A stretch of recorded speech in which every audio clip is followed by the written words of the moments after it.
Hello बच्चों, good evening everyone. Welcome to all of you. This is Pooja. Dear aspirants, आज इस video में हम लोग थर्ड मॉडल पेपर सॉल्व करेंगे। इससे पहले 2 मॉडल पेपर्स को हम लोग सॉल्व कर चुके हैं। बीएससी नर्सिंग एंट्रेंस एग्जाम की previous year question paper already हम लोग सॉल्व कर चुके हैं अलग अलग कॉलेजेस एंड यूनिवर्सिटी से, है ना। और इसके साथ साथ हम लोग 2 मॉडल पेपर्स भी कर चुके हैं। आज की इस वीडियो में हम लोग मॉडल पेपर थर्ड लेकर आए हैं, जिसमें हम लोग मेनली बायोलॉजी के क्वेश्चन सॉल्व करेंगे, है ना। तो चलिए स्टार्ट करते हैं। आज का हमारा फर्स्ट क्वेश्चन है, that is which of the following statement is correct. यहाँ पर आपको 4 स्टेटमेंट दिए गए हैं, जिनमें से आपको करेक्ट स्टेटमेंट चूज करना है। ओके, फर्स्ट ऑफ ऑल सभी एस्पायरेंट से हमारी हम्बल रिक्वेस्ट है कि वो नोटबुक एंड पेन ले लीजिए और सबसे पहले आप अपने क्वेश्चंस का आंसर देने की कोशिश करें एंड वीडियो के लास्ट में आप एनालाइज करें कि आपने कितने क्वेश्चंस सही किए हैं, है ना। चलिए स्टार्ट करते हैं। हमारा फर्स्ट क्वेश्चन है, which of the following statements is correct. Algal Bloom decrease fish mortality. किसी भी पॉन्ड या लेक में जब वहाँ पर बहुत ज़्यादा अमाउंट में या बहुत ज़्यादा जब जो है एल्गी ग्रो कर जाती है, जिसे हम लोग एल्गल ब्लूम कहते हैं, तो वहाँ पर क्या फिश मॉर्टेलिटी डिक्रीज होती है? नहीं, यहाँ पर क्या होता है, फिश मॉर्टेलिटी इंक्रीज होती है। सेकेंड ऑप्शन यूट्रीफिकेशन, ठीक है। Eutrophication refers to increase in domestic sewage and waste water in lakes या पाउंड में जब एलिमेंट्स की एक्सेस हो जाती है, एक्सेस में एलिमेंट्स प्रेजेंट होते हैं, तो हम उसे क्या कहते हैं, इस प्रोसेस को यूट्रीफिकेशन कहते हैं। और ऐसे में जो एलिमेंट्स या जो भी इनऑर्गेनिक या ऑर्गेनिक सब्सटेंसेस होती हैं जो इंक्रीज हो जाते हैं, वो डोमेस्टिक सीवेज के होते हैं या फिर वेस्ट वाटर में। वेस्ट वाटर जब वाटर की यू कैन से वाटर में बहुत ही अधिक एक्सेस हो जाती है मिनरल्स की, है ना, तब हम इसे क्या कहते हैं, यूट्रीफिकेशन कहते हैं। तो यहाँ पर हमारा ऑप्शन नंबर बी ही करेक्ट है। Option number C, biomagnification refers to increase in concentration of the toxicant at successive trophic level. तो इंक्रीज नहीं, यहाँ क्या होगा, सक्सेसिव में तो यहाँ पर जो है स्टार्टिंग में तो जो टॉक्सिक का जो रेशियो होगा, वो कंसंट्रेशन जो होगा वो डिक्रीज होता है, लेकिन जो इसका हाईएस्ट लेवल होगा वहाँ पर इंक्रीज होगा, वहाँ पर इसका अमाउंट अधिक होगा। तो ये हमारा भी क्या हो गया, इनकरेक्ट हो गया। Option number D, presence of large amount of nutrients in water restricted algal Bloom. तो ये भी हमारा ऑप्शन क्या हो गया, गलत। तो यहाँ पर हमारा करेक्ट ऑप्शन क्या हो गया, option number B. Okay, option number B. चलिए अगला क्वेश्चन देखते हैं। Question number second, in the equation, यहाँ पर आपको एक इक्वेशन दी गई है, GPP minus R equal to NPP।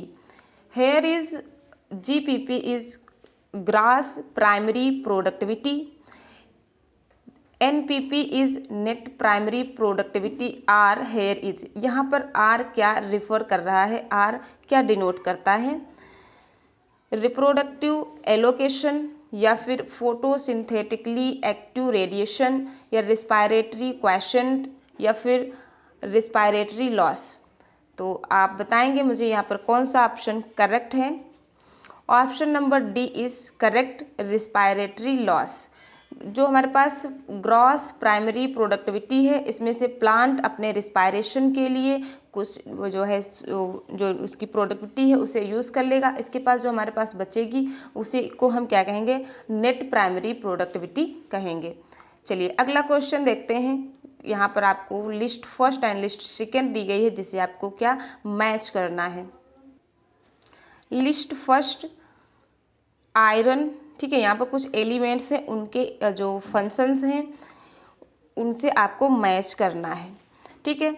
List first में क्या हमारे पास है, iron, zinc, boron, molybdenum, synthesis of oxygen, component of nitrate reductase, activator of catalase, cell elongation and differentiation. तो जो आयरन है ये किसके लिए रिस्पॉन्सिबल है? Activator of catalyst. Metabolic reaction में जो हमारे पास जब कैटालिस्ट एक्टिवेटर होते हैं उनके लिए जो आयंस रिस्पॉन्सिबल है वो क्या है? आयरन। ठीक है। जिंक क्या है? Synthesis of oxygen. ऑक्सीजन के प्रीकर्सर के लिए जो है और इसकी सिंथेसिस के लिए जिंक आयंस रिस्पॉन्सिबल है। बोरान क्या करवाता है? सेल इलांगेशन एंड डिफरेंशिएशन कराता है। ठीक है। एंड जो मॉलिब्डेनम है ये आपका कंपोनेंट ऑफ नाइट्रेट रिडक्टेज है। ठीक है। नाइट्रेट रिडक्टेज में इसी को फैक्टर की तरह यूज़ करते हैं। तो यहाँ पर हमारा करेक्ट आंसर क्या हो जाएगा? आप यहाँ मैच कर लेंगे, यहाँ पर हमारा करेक्ट आंसर हो जाएगा option number D. Clear? Now next question is question 4। Select correct statement with reference to chordate. Chordates के रेफरेंस में आपको यहाँ पर करेक्ट ऑप्शन बताना है। Presence of mid dorsal solid double nerve cord. जो कॉर्डेट्स हैं क्या उनके पास mid dorsal solid double nerve cord है? नहीं। हमने क्या बताया था? इनके पास सिंगल हालो नर्व कार्ड है ना। Single hollow dorsal nerve card होती है। तो फर्स्ट ऑप्शन क्या हो गया? गलत। आपको यहाँ पर करेक्ट ऑप्शन चूज करना है। Presence of closed circulatory system एस। जो कॉर्डेट्स हैं उनके पास क्या है? क्लोज्ड सर्कुलेटरी सिस्टम है। Option number C. Presence of paired pharyngeal gill slits. तो जो है गिल स्लिट्स भी पेयर्ड में देखने को मिलती है। फेरेंजियल गिल स्लिट्स, तो ये भी आपका ऑप्शन क्या हो गया? सही। Presence of dorsal horn. Chordates के पास डॉर्सल हॉर्न नहीं, कैसा होता? वेंट्रल, तो ये आपका क्या हो गया? गलत। Triploblastic pseudocoelomate animals. जो कॉर्डेट्स हैं ये ट्रिप्लोब्लास्टिक तो हैं बट ये ट्रू सिलोमेट्स होते हैं। तो ये भी हमारा ऑप्शन क्या हो गया? गलत। तो यहाँ पर क्या सही है? B and C. B and C, ये आपका ऑप्शन नंबर यहाँ पर सी करेक्ट हो जाएगा, जिसमें आपको दिया गया है बी एंड सी। ओके, चलिए नेक्स्ट क्वेश्चन। अगेन आपको लिस्ट फर्स्ट को लिस्ट सेकेंड से मैच करना है। Vasectomy, coitus interrupts, cervical caps, सहेली। ठीक है। और इसके आपको फंक्शन दिए गए हैं या फिर मेथड्स दी गई हैं। Oral methods, barrier methods, interrupts, surgical methods and natural methods. तो वैसेक्टोमी क्या है? एक सर्जिकल मेथड्स है ना। क्वाइटस इंटरप्ट्स क्या है? एक नेचुरल मेथड है। Cervical caps that is barrier method interrupts है ना, बैरियर है ये। एंड सहेली क्या है? Oral method. सहेली की जो टेबलेट्स हैं, जो पिल्स हैं, इन्हें हम क्या करते हैं? यूज़ करते हैं, खाते हैं। तो ये कैसी है? ओरल मेथड से। तो यहाँ पर हमारा करेक्ट ऑप्शन क्या हो जाएगा? यहाँ पर हमारा करेक्ट ऑप्शन हो जाएगा ए थर्ड है ना, A third and B fourth. A third and B fourth आपको एक ही ऑप्शन में मिलेगा, सी। तो यहाँ पर आपका करेक्ट आंसर क्या हो जाएगा? Option number C. ओके, चलिए नेक्स्ट क्वेश्चन देखते हैं। Which of the following statements are regarding skeletal muscle. यहाँ पर स्केलेटल मसल के रिगार्डिंग आपको कुछ स्टेटमेंट दिए गए हैं, जिनमें से आपको करेक्ट स्टेटमेंट बताना है। Muscle bundles are held together by collagenous connective tissue layer called fascicles. Yes. जो मसल्स बंडल्स हैं है ना, इस तरीके से मसल्स बंडल वो एक दूसरे से जो कनेक्ट हैं उसे हम क्या कहते हैं? फैसिकल्स कहते हैं, जो कि क्या है? कोलेजिनस कनेक्टिव टिश्यू होते हैं। तो ए ऑप्शन तो हमारा करेक्ट हो गया है ना। ए ऑप्शन क्या हुआ? करेक्ट हो गया। Option number B, sarcoplasmic reticulum of muscle fibre is a store house of calcium ion. जी, ये भी आपका करेक्ट हुआ है ना। सार्कोप्लाज्मिक रेटिकुलम जो है इसमें कैल्शियम आयन को स्टोर किया जाता है। तो ये भी हमारा क्या हो गया? ऑप्शन करेक्ट हो गया। Striated appearance of skeletal muscle fibre is due to distribution pattern of actin and myosin protein. तो हमारा सी ऑप्शन भी करेक्ट है। Now option number D, M line is considered as functional unit of contraction called sarcomere। जो M line है ये इसकी functional unit तो नहीं ना, फंक्शनल यूनिट क्या है, सार्कोमियर। तो ऑप्शन नंबर डी हमारा क्या हो गया, गलत। तो हमारे पास क्या क्या करेक्ट ऑप्शन मिले, ए बी एंड सी क्या हुआ, correct, A B and C correct है। ओके, चलिए नेक्स्ट क्वेश्चन देख लेते हैं। Next question, match the list first list second, है ना। यहाँ पर क्या करना है, आपको फिर से मैच करना है, phobia, iris, blind spot, sclera. तो यहाँ पर इनके फंक्शंस दिए गए हैं, देखेंगे। Visible coloured portion of I the regulates diameter of प्यूपिल। Iris, external layer of I formed dense connective tissue. Point of greatest visual acuity of our resolution. And sclera, point where optic nerve leaves the eyeball and photoreceptor cells are absent. तो बच्चों आप अपने आप से match करने की कोशिश करेंगे। तो यहाँ पर करेक्ट क्या ऑप्शन हो जाएगा आपका, फोबिया। फोबिया सेंट्रालिस, आपने जब भी आई की स्ट्रक्चर्स पढ़ी थी, है ना, आई की फिजियोलॉजी पढ़ी है, तो आपको ये सारे पॉइंट्स याद आ रहे होंगे, है ना। तो जो फोबिया सेंट्रालिस है, यहाँ पर क्या होता है, point of greatest visual active या फिर रेजुलेशन होता है। तो फर्स्ट हमारे किसे, ए थर्ड, है ना। Phobia, point of greatest visuality equity और फिर resolution.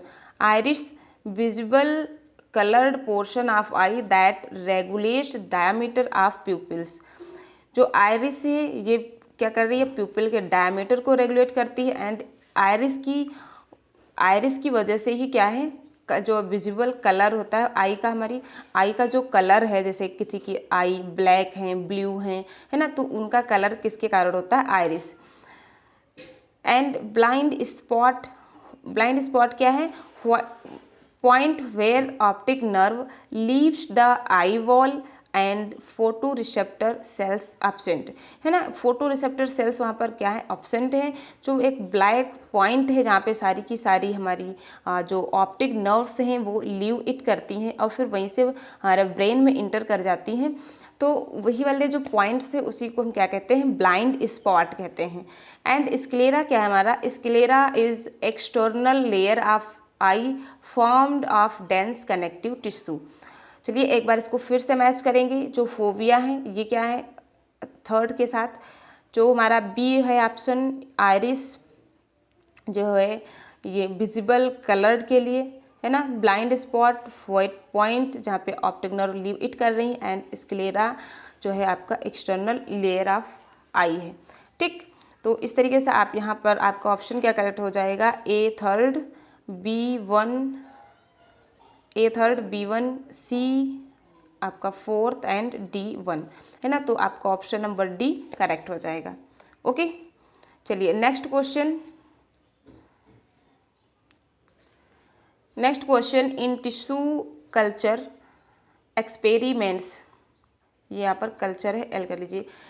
In tissue culture experiment, leaf mesophyll cells are put in culture medium to form callus. This phenomena may be called।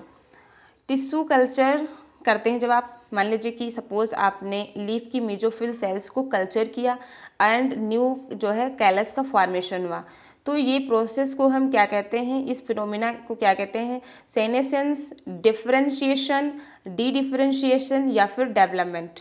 तो आप क्वेश्चन का आंसर करने की कोशिश करेंगे। यहाँ पर करेक्ट आंसर क्या हो जाएगा, that is dedifferentiation, option number सी।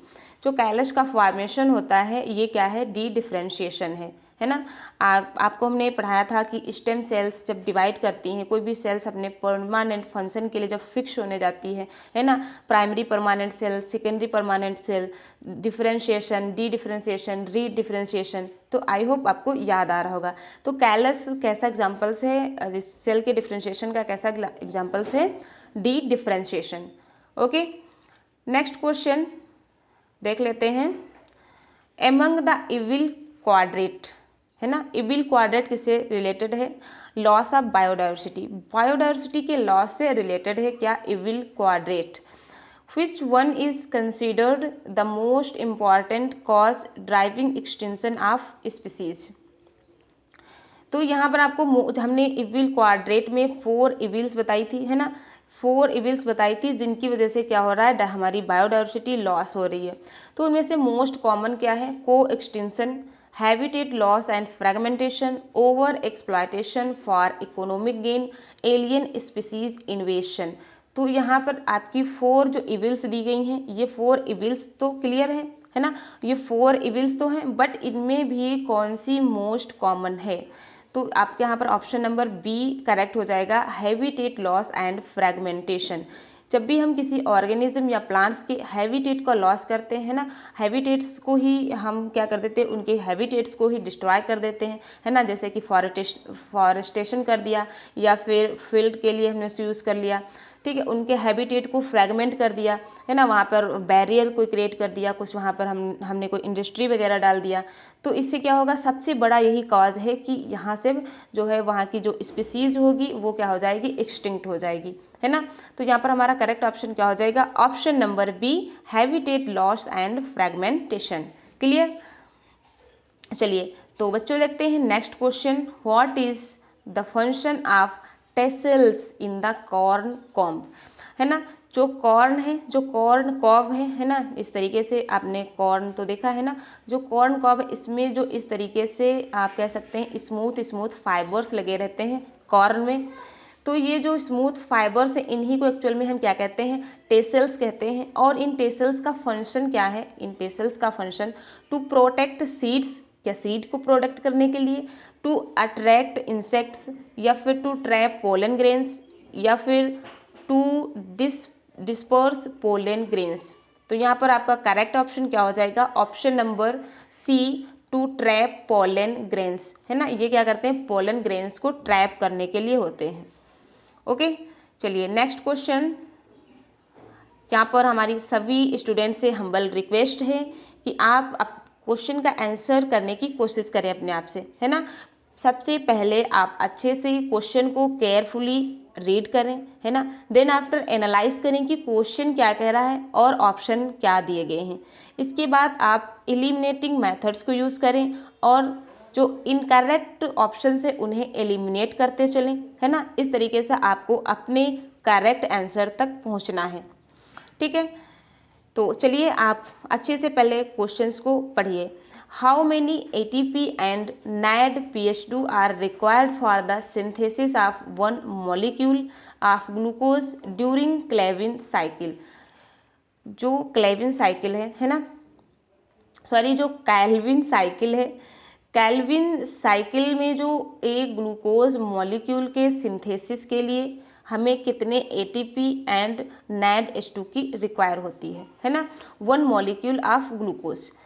तो अगर हमारे पास एक मॉलिक्यूल ग्लूकोज है यानी कि उसमें कितना होगा हमारे पास, जो हमारे पास उसमें CO2 होगा, है ना, वो कितना होगा 6, क्योंकि हमारे पास ग्लूकोज क्या है, ग्लूकोज के पास 6 कार्बन मॉलिक्यूल्स हैं, है ना, 6 कार्बन मॉलिक्यूल्स हैं।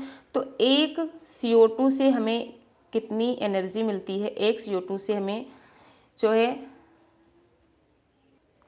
3 ATP, है ना, कितना मिलता है 3 ATP एंड 2 NADPH गेन होता है।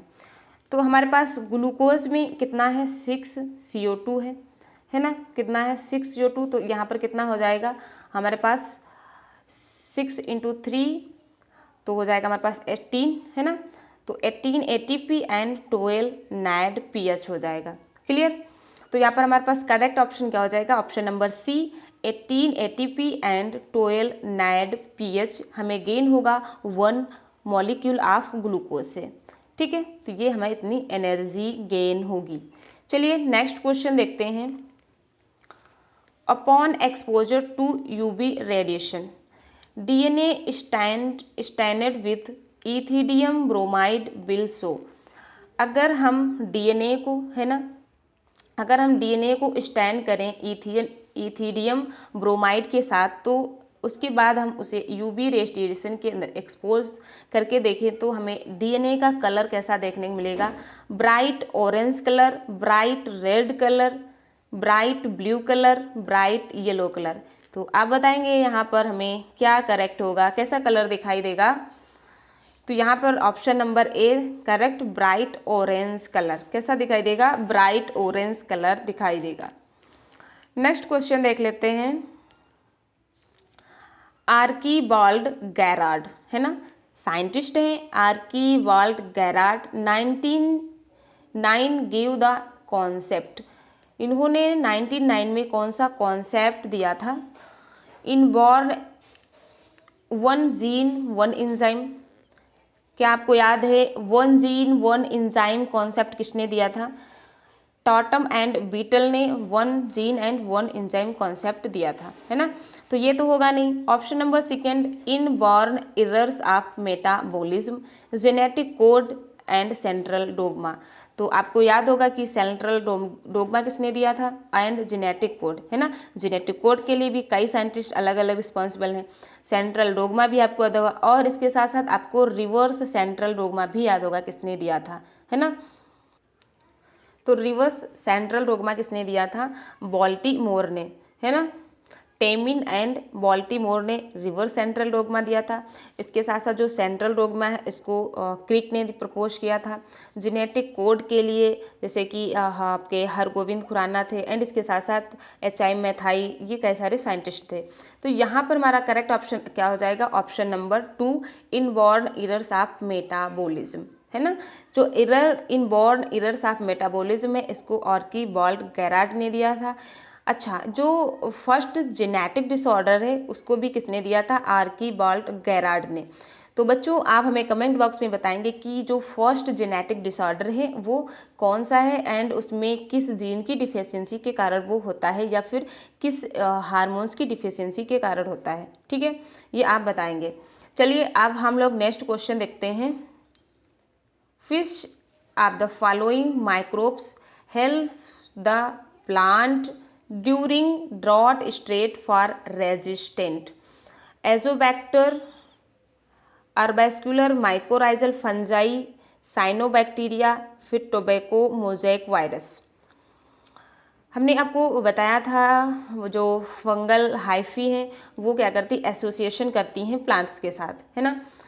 जो आर्बैस्कुलर माइकोराइजा फंजाई हैं ये क्या बनाती हैं, जो फंगल एसोसिएशन करती हैं, है ना। माइकोराइजल फंगल एसोसिएशन करती हैं। इसमें भी हमने आपको 2 टाइप्स के बताया था, एक्टोमाइकोराइजा एंड इंडोमाइकोराइजा, है ना। जो एक्टोमाइकोराइजा उसमें आपको हर्टिक नेट देखने को मिल रहा था, एंड जो आपका इंडोमाइकोराइजा में था उसमें आपको बैम आर्बस्किकुलर माइकोराइजा देखने को मिल रहा था, है ना। तो यहाँ पर हमारा करेक्ट आंसर क्या हो जाएगा, option number B, arbuscular mycorrhizal fungi. ये क्या करती है, प्लांट्स को ड्रॉट स्ट्रेट कंडीशन से बचाती है, इसके साथ साथ वो डिजीज़ के प्रति उसे रेजिस्टेंट करती है। क्लियर। चलिए अगला क्वेश्चन देखते हैं। The defect sickle cell anaemia is caused by the glutamic acid by valine at the 6th position of the globin chain of the hemoglobin molecules. very important, है ना।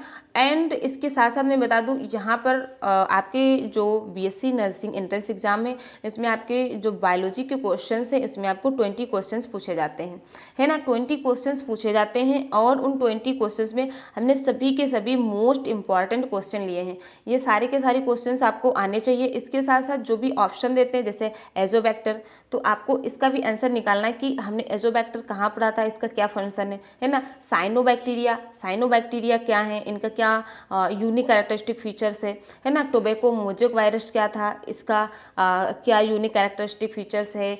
TMB में जो प्रोटीन्स है, capsid है, ये क्या है, ये सारे पॉइंट्स आपको आने चाहिए। ओके, तो चलिए हमारे पास जो 50 नंबर क्वेश्चंस है ये क्या है, सिकल सेल एनीमिया। जो एनीमिया होती है वो 2 टाइप्स की होती है, एक ठीक है। तो जो एनीमिया है ये आपको 2 टाइप्स की देखने को मिलेगी यहाँ पर, और जो एनीमिया है ये क्या है, जेनेटिकली इनहेरिटेबल है ना, ये जेनेटिकली इनहेरिटेबल है, यानी कि ये जेनेटिक डिसऑर्डर है। Sickle cell anaemia and thalassaemia, जो सिकल सेल एनीमिया है इसमें क्या होता है कि जो बीटा चैन है, इसकी प्रोटीन की जो बीटा चैन है ना, इसकी जो चैन की जो बीटा चैन है, प्रोटीन की जो बीटा चैन है, यहाँ पर वैलिन के 6th पोजीशन में ग्लूटामिक एसिड, जो ग्लूटामिक एमिनो एसिड से वो रिप्लेस कर देता है इसे, है ना। ग्लूटामिक एसिड की जगह पे क्या आ जाती है, वैलिन आ जाती है इसके 6th पोजीशन पे। तो इससे क्या होता है, जो प्रोटीन की चैन है, जो प्रोटीन से उसकी क्वालिटी में चेंजेस आ जाते हैं, ठीक है, उसकी क्वालिटी में चेंजेस आ जाते हैं। तो जो सिकल सेल एनीमिया है ये क्वालिटी बेस्ड जेनेटिक डिसऑर्डर है, लेकिन जो थैलेसीमिया है ये क्वांटिटी बेस्ड है, ठीक है, ये कैसी है, क्वांटिटी बेस्ड है। और जो सिकल सेल एनीमिया है इसमें जो आरबीसी है ये इस तरीके की कुछ हो जाती है, यानी कि ये कैसी हो जाती है, सिकल शेप्ड की हो जाती है। लेकिन जो थैलेसीमिया में है आरबीसी वो कैसी रहती है, नॉर्मल रहती है, ठीक है, उसमें कैसी रहती है, बाई कॉन्केव ही रहती, नॉर्मल रहती है। लेकिन सिकल सेल एनीमिया में आरबीसी का जो शेप है वो चेंज हो जाता है, वो सिकल शेप्ड हो जाता है, ठीक है। तो ये दोनों ही एनीमिया कैसी है, जेनेटिकली इनहेरिटेबल हैं, जेनेटिक डिसऑर्डर है। Sickle cell anaemia quality based है, एंड जो थैलेसीमिया है ये भी कैसी है, क्वांटिटी बेस्ड है। ये कैसी है, क्वांटिटी बेस्ड है। यहाँ पर इसकी पोजीशन में ना चेंजेस होकर इसके जीन में ही चेंजेस हो जाते हैं, ठीक है। तो यहाँ पर हमारा करेक्ट आंसर क्या हो जाएगा, सबस्टिट्यूशन बीटा चेन, डिलीशन ए चेन, या फिर डुप्लीकेशन बीटा चेन, या फिर ट्रांसलोकेशन ए चेन। तो यहाँ पर क्या होता है कि जो हमारा ग्लूटामिक एसिड है, जो चैन है, बीटा चैन है, उसमें ग्लूटामिक एसिड की जगह पर वैलिन आके रिप्लेस कर देती है उसे, ठीक। तो यहाँ पर हमारा करेक्ट ऑप्शन क्या हो जाएगा, ऑप्शन नंबर ए। क्लियर। चलिए नेक्स्ट क्वेश्चन देखते हैं। Which of the following microbes helps the plants during drought, stress and for disease resistance. ये क्वेश्चन यहाँ पर रिपीट हो गया है ना। जो यहाँ पर करेक्ट आंसर क्या है, ऑप्शन नंबर बी। चलिए next question number 17। If distance between gene on chromosome is more than gene, ठीक है। सपोज करिए आपके पास क्या है, ये क्रोमोसोम है, एक जीन यहाँ पर है और दूसरी जीन ये आपकी यहाँ पर है, ठीक। यानी कि इसके जीन की जो हमारे पास 2 जीन प्रेजेंट हैं। आप इस तरीके से समझने की कोशिश करिए। सपोज करिए ये आपके पास एक क्रोमोसोम है, ठीक है, और एक जीन आपकी ए यहाँ पर है और एक जीन बी यहाँ पर, इसके बीच में जो मैक्सिमम डिस्टेंस था वो है, ठीक है। तो इन दोनों के जीन के बीच में क्या है, मैक्सिमम डिस्टेंस है। तो क्या होगा, यहाँ पर आपको जो लिंकेज यहाँ पर देखने को मिलेगा इन जीन्स के बीच में, वो लिंकेज क्या होगा, weak linkage, strong linkage, less crossing, या फिर फर्स्ट एंड थर्ड बोथ। तो जब इतना ज़्यादा डिस्टेंस होता है जीन के बीच में, जब ज़्यादा डिस्टेंस होता है तो जीन के बीच जो लिंकेज है वो कैसा हो जाएगा, वीक हो जाएगा, है ना। लिंकेज कैसा है, वीक। यानी कि हम जितनी दूरी पर होंगे, जितने ज़्यादा एक दूसरे से दूर होंगे, उतना ही ज़्यादा क्या होगा, यहाँ पर जो है कनेक्टिविटी है, जो लिंकिंग है वो क्या होगी, वीक होगी, वो कैसी होगी, मतलब कम होगी लिंकिंग, है ना। तो यहाँ पर करेक्ट हमारा आंसर क्या हो जाएगा, ऑप्शन नंबर ए, वीक लिंकेज, ओके। और लिंकेज जितना ही वीक होगा क्रॉसिंग ओवर उतना ही अधिक होगा, है ना। लिंकेज जितना ही वीक होगा क्रॉसिंग ओवर उतना ही ज़्यादा होगा, मैक्सिमम देखने को मिलेगा। चलिए नेक्स्ट क्वेश्चन देख लेते हैं। सिंजोस्पोर्स, है ना, ये आपका बॉटनी से क्वेश्चंस है ना, एल्गी से। जो सिंजोस्पोर्स हैं, the unique structures found in which of the following, इनमें से आपको बताना है कि सिंजोस्पोर किस एल्गी का यूनिक कैरेक्टरिस्टिक फीचर से अल्वा, यूलोथ्रिक्स, स्पाइरोगायरा, बाउचेरिया। तो यहाँ पर करेक्ट आंसर क्या हो जाएगा, जो बाउकेरिया है इसमें हमको सिंजोस्पोर देखने को मिलते हैं। सिंजोस्पोर्स जो है वो बाउकेरिया का यूनिक कैरेक्टरिस्टिक फीचर्स है। क्लियर। नाउ नेक्स्ट क्वेश्चन देख लेते हैं। In guard cells, when sugar is converted into starch, the stomatal pore, जो है फोटोसिंथेसिस के दौरान जो कार्बोहाइड्रेट्स का फॉर्मेशन हुआ है वो कार्बोहाइड्रेट्स स्टोर होने के लिए किस में चेंज होगी, जो हमारे पास स्टोरेज पॉलीसैकेराइड्स है दैट इज स्टार्च है ना। तो स्टार्च में जब शुगर कन्वर्ट हो जाती है उस टाइम जो स्टोमेटल पोर की पोजीशन है वो क्या है, ओपन्स पार्शियली या फिर क्लोज कंप्लीटली या फिर ओपन्स कंप्लीटली या फिर रिमेन्स अनचेंज्ड। तो जो स्टोमेटल पोर्स हैं स्टार्च कन्वर्टिंग के ड्यूरिंग फोटोसिंथेसिस नहीं होती है तो उस समय क्या होगा, जो स्टोमेटा हैं जो स्टोमेटल पोर हैं वो कंप्लीटली क्या होंगे, क्लोज होंगे। तो यहाँ पर हमारा option number second is correct, closely जो है क्लोज होते हैं completely stomatal pore. Okay, and आज के सेशन का last question, question number 20, if pressure greater than atmospheric pressure is applied to a solution its water potential, यहाँ पर आप कर लीजिए वाटर पोटेंशियल पूछा गया है यहाँ, ठीक है, क्या है water potential. Water potential suppose करिए आपके पास एक सोल्यूशन है ना, आपके पास एक सोल्यूशन है, इसमें आप क्या कर रहे हैं, जो बाहर का एटमॉस्फेरिक प्रेशर है उससे ज़्यादा प्रेशर आप इस पर अप्लाई कर रहे हैं, है ना। तो जो इसके अंदर सॉल्यूशन है, सॉल्यूशन में अगर सॉल्यूशन है तो सिंपल बात है इसमें क्या होगा, आपका सॉल्वेंट होगा, है ना, एंड वाटर होगा। तो जो वाटर में इसके वाटर का जो पोटेंशियल होगा वो क्या होगा, इसके वाटर का पोटेंशियल इंक्रीज, डिक्रीज या फिर रिमेन्स द सेम या बिकम्स जीरो। तो वाटर का जो यहाँ पर जो वाटर में पोटेंशियल लगेगा वो क्या होगा, वो पोटेंशियल आपका इंक्रीज होगा, है ना, पोटेंशियल क्या होगा, इंक्रीज होगा। तो यहाँ पर हमारा करेक्ट ऑप्शन क्या हो जाएगा, option number first increase, water potential क्या होगा, इंक्रीज होगा। ओके, तो ये थे आज के सेशन के 20 क्वेश्चंस। आई होप आपने सारे क्वेश्चंस के आंसर करने की कोशिश की होगी और आई होप आपके सभी के सभी क्वेश्चंस सही भी होंगे, क्लियर होंगे, है ना। और इन सभी क्वेश्चंस में आपको कोई डाउट नहीं होगा, अगर फिर भी कोई डाउट है तो आप डेफिनेटली कमेंट बॉक्स में पूछ सकते हैं। आपको PDF भी मिल जाएगी टेलीग्राम चैनल पर, है ना, जिसका लिंक आपको वीडियो के डिस्क्रिप्शन बॉक्स में दे दिया जाएगा। यहाँ से आप PDF को प्रिंट आउट कर सकते हैं एंड इन क्वेश्चंस की आप प्रैक्टिस कर सकते हैं। ओके, तो चलिए आई होप आज का सेशन आपके लिए बहुत ही हेल्पफुल रहा होगा। बहुत सारे आपको यहाँ से नए क्वेश्चंस देखने को मिले होंगे और कुछ नई चीज़ें भी सीखने को मिली होंगी। अगर कुछ थोड़ा बहुत भी आपको सीखने को मिला है तो आप सभी लोग चैनल को शेयर, लाइक एंड सब्सक्राइब कर सकते हैं। ऐसे ही लेटेस्ट वीडियो पाने के लिए आप हमसे जुड़े रहें एंड अपनी स्टडी को कंटिन्यू रखें, है ना। आपका एग्ज़ाम आई थिंक 4 जून को है, तो आप बहुत ही अच्छे से सारे क्वेश्चंस की प्रैक्टिस करते रहिए और थ्योरी रटने का समय नहीं है। आपके जो भी कॉन्सेप्ट क्लियर है उन्हीं के बेसिस पर आप अपने MCQ क्वेश्चंस को सॉल्व करके, प्रीवियस ईयर पेपर्स को सॉल्व करके अपनी प्रिपरेशन को बूस्ट करते रहिए। ओके, चलिए मिलते हैं नेक्स्ट वीडियो में नेक्स्ट क्वेश्चंस एंड कॉन्सेप्ट के साथ। तब तक के लिए आप इस सेशन को एंजॉय करें एंड क्वेश्चंस को सॉल्व करें। Okay, thanks for watching, till then bye bye, take care.